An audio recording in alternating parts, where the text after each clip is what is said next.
(2025년 1월 23일자) 이스라엘 투데이. 지난주 토요일 전격적으로 발효된 이스라엘과 하마스 간의 휴전 협정으로 인해서 그렇게도 기다리던 3명의 이스라엘 인질들이 가족의 품으로 돌아왔고요. 그와 동시에 이스라엘에 수감되어 있었던 팔레스타인 죄수 90명을 풀어주었습니다. 이제 또다시 30명의 이스라엘 인질들이 돌아올 상황인데요. 지금 이스라엘은 어떤지 일주일간 소식을 전해주는 우리 이유진 PD로부터 전해 듣도록 하겠습니다. 어서 오십시오. 반갑습니다. 우선 지난 19일 날 이스라엘과 하마스 간의 휴전이 시작되면서 3명의 인질들, 여성들만 풀려났어요. 무사히 이제 이스라엘로 돌아왔다라고 하는데 인질들 상태는 어떻고 어떤 분들입니까? 네, 이번 19일에 하마스가 송환한 3명의 여성 인질은 각각 24세 로미 고넨, 그리고 28세 에밀리 다마리, 31세 도론 스타인 브레처인데요. 이들은 가자시티에서 하마스로 이제 옮겨지고 그리고 적십자 차량을 타고 이스라엘로 다시 옮겨졌다고 합니다. 일단 고넨은 10월 7일 음악 페스티벌에서 납치가 됐다고 하고요. 그리고 다마리와 슈타인 브레처는 키부츠 크파르 아자에 있는 집에서 끌려간 것이라고 합니다. 현재 3명이 모두 이제 건강 상태는 양호한 편이라고 지금 확인이 되었습니다. 네, 고넨 그리고 에밀리 그리고 도론 이렇게 3명의 여성인데 다들 젊어요. 24세, 28세, 31살.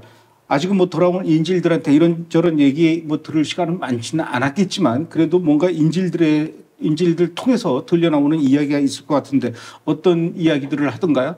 네, 석방된 인질들은 이제 15개월간 거의 지하에 갇혀 있었고요. 그리고 햇빛을 거의 보지 못했다고 합니다. 또한 하마스에 의해서 마취 없이 수술을 진행한 경우도 있었다고 하는데요. 서로 이제 같이 지내면서 TV나 아니면 라디오를 통해서 그들의 가족이 TV를 통해서 뭐 같이 싸우는 모습들을 같이 보고선 듣고 그랬다고 합니다.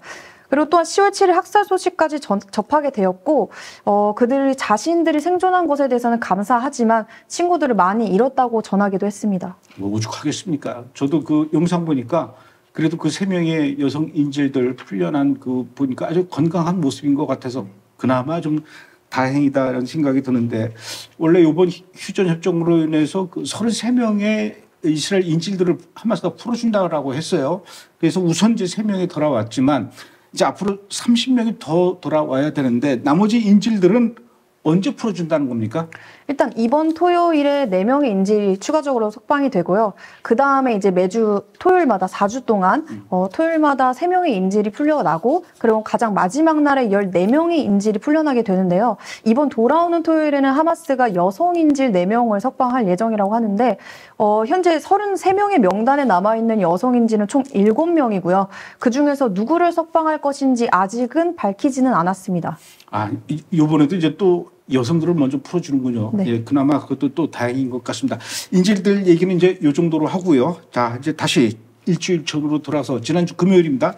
1월 17일 러시아와 이란이 20년 협정 체결을 했다. 러시아하고 이란하고 무슨 내용으로 협정을 체결했다는 거죠? 네, 러시아와 이란이 최근에 20년간 유효한 포괄적 전략적 동반자 협정이라는 것을 체결한 건데요. 협정에 따라서 두 나라가 에너지랑 안보 그리고 군사 훈련 등 여러 가지 방면에 있어서 이제 협력을 강화하겠다고 밝혔습니다. 이 합의는 미국과 동맹국들이 특히 우려하고 있는 주제인 무기 이전에 관련해서는 언급을 이제 구체적으로 하지는 않았지만 양측은 군사 기술 협력을 발전시킬 것이라고 밝혔는데요. 또한 푸틴 대통령은 러시아가 이란을 위해서 더 많은 핵 프로젝트를 수행할 준비가 되어 있다고 밝혔습니다. 국제원자력기구 IAEA에 따르면 이란은 60% 농축 우라늄을 보유한 유일한 비핵무기 보유 국가라고 하는데요. 이 수준은 원자포탄 제작에 필요한 90%에 가까운 수치로 민간 핵 프로그램에 필요한 수준을 훨씬 넘어선다고 합니다. 또 현재 러시아가 이란에 건설한 부쉐르 원자력 발전소가 안정적으로 운영 중이라고 하고요. 추가적인 원전 건설까지 지금 논의 중인 상황이라고 합니다. 결국 이 협정이 미국 제재로 어려움을 겪고 있는 두 나라 러시아와 이란이 이제 협력을 맺어서 이런 돌파구를 마련하려고 하는 것 같은데요. 특히 러시아 같은 경우에는 이번에 유럽의 가스 시장 손실을 만회하기 위해서 새로운 파트너인 이란을 찾은 것 같습니다.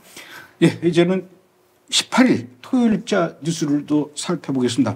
미국의 도널드 트럼프 대통령이 취임 이후에 지금 이스라엘은 뭐 잔뜩 고무되어 있는 그런 분위기인 것 같은데 도널드 트럼프가 대통령에 취임하기 직전에 이란이 새로운 지하 해군 기지를 공개했다 이렇게 얘기를 해요. 해군 기지가 지하에 있다는 것도 참 특이한데 어디에 있는 기지이고 왜 하필 트럼프 대통령이 취임하기 직전에 공개를 한 겁니까?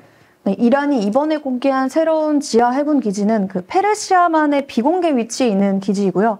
지하 500m 깊이에 건설이 되었고 그리고 장거리 미사일을 발사할 수 있는 함정을 보유하고 있다고 합니다.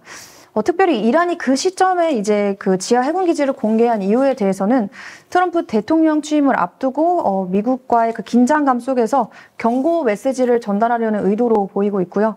또한 이스라엘과의 관계를 강화하려는 그 트럼프 행정부의 움직임 또한 이란 입장에서는 굉장히 위협적으로 느껴졌을 것 같습니다. 특히 트럼프 행정부가 이란 제재를 강화하겠다라는 입장을 여러 차례 이제 밝혔다 보니까 이란이 자국의 군사력을 좀 과시하면서 압박에 대응을 하려고 했던 모습인 것 같습니다. 그리고 1월 18일 날 같은 날 이스라엘에서는 또 테러가 일어났어요. 이날은 이스라엘 하마스 휴전 시작하기 바로 전날인데 어디서 어떤 테러가 일어난 겁니까? 텔아비브 중심부인 레본틴 거리에서 일어난 건데요.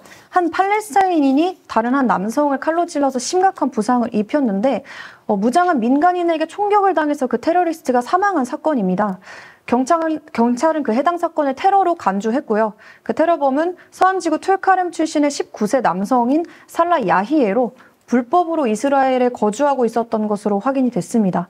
피해자는 당시 중태로 바로 병원으로 이송돼서 치료를 받았고요. 현재는 안정적인 상태에 있다고 합니다.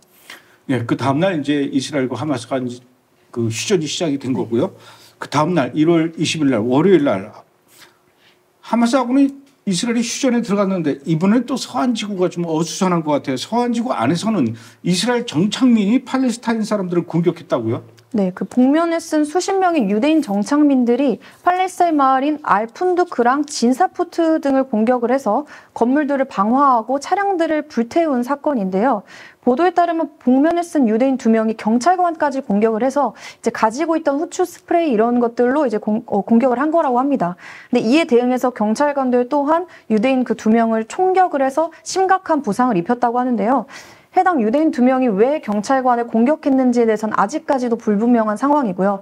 또한 경찰관이 같은 이스라엘인을 총격을 한 것에 대해서도 이스라엘 공영방송인 칸TV에서는 이날 이스라엘 경찰관 여러 명 중에서 한 명이 그 해당 유대인 2명을 팔레스타인 주민으로 오인을 해서 총격을 한 것 같다라고 이제 보도를 했는데요. 해당 사건이 아직 수사 중이라고 합니다. 아이고 안타까운 얘기네요. 1월 21일 화요일로 넘어갑니다. 이스라엘군 IDF가 서안지구 제닌에서 테러 방지를 위한 대규모 작전을 펼쳤다 이렇게 얘기하는데 대규모 작전이면 어느 정도이고 이거 하루 이틀 내로 끝날 게 아닌 것 같아요. 네, 일단 네타냐후 총리가 이제 말한 것이 서안에서 중요한 대규모 군사 작전을 시작했다라고 하면서 그 해당 작전을 철벽 작전이라고 명명을 했는데요. 이스라엘군과 경찰, 신베트가 합동으로 대규모 대테러 작전에 돌입을 했다고 발표를 했습니다. 이날 IDF가 전투기를 동원해서 제닌을 공습을 하고 제닌 난민촌을 이제 군사력을 동원해서 포위했다고 하는데요. 보도에 따르면 10명이 사망했고 40명 이상이 부상을 당했다고 합니다. 또 군소식통에 따르면 이 작전의 목표는 서안 지구에서 IDF의 행동의 자유를 보호하고 그리고 테러 인프라를 무력화하는 것 그리고 서안 지구에 있는 위협을 모두 제거하는 것이었는데요. 네타냐후 총리는 이 제닌 작전에 대해서 테러를 뿌리 뽑는 것 이게 목적이라고 했고요. 광범위하고 대규모일 것이다라고 이제 말을 전했습니다. 해당 작전은 적어도 며칠 동안 지속될 것이라고 합니다. 알겠습니다. 그리고 이스라엘 군 참모총장 할레비가 3월 6일까지만 일하겠다 이렇게 얘기하면서 사임서를 제출했다고 하는데 왜 그만둔다는 거죠? 네, 이스라엘 참모총장 헤르지 할레비가 성명을 통해서 전한 내용인데요. 2023년 10월 7일에 있었던 하마스 학살 테러 사건에 대해서 이스라엘군의 실패에 대한 책임을 인정한다라고 말을 하면서 지금 현재 IDF가 모든 전투 상황에서 우위를 점하고 있는 상황이고 또한 인재 협상에 있어서도 지금 합의가 되고 그런 과정에 있는 상황이다 보니까 이럴 때 물러나고 싶다라는 의지를 표명한 것 같습니다. 그러면서 2025년 3월 6일에 임기를 마무리할 것을 요청했다고 하는데요. 후임자에게 이스라엘군의 지휘권을 수준 높고 체계적인 방식으로 이양할 것이라고 덧붙이기도 했습니다.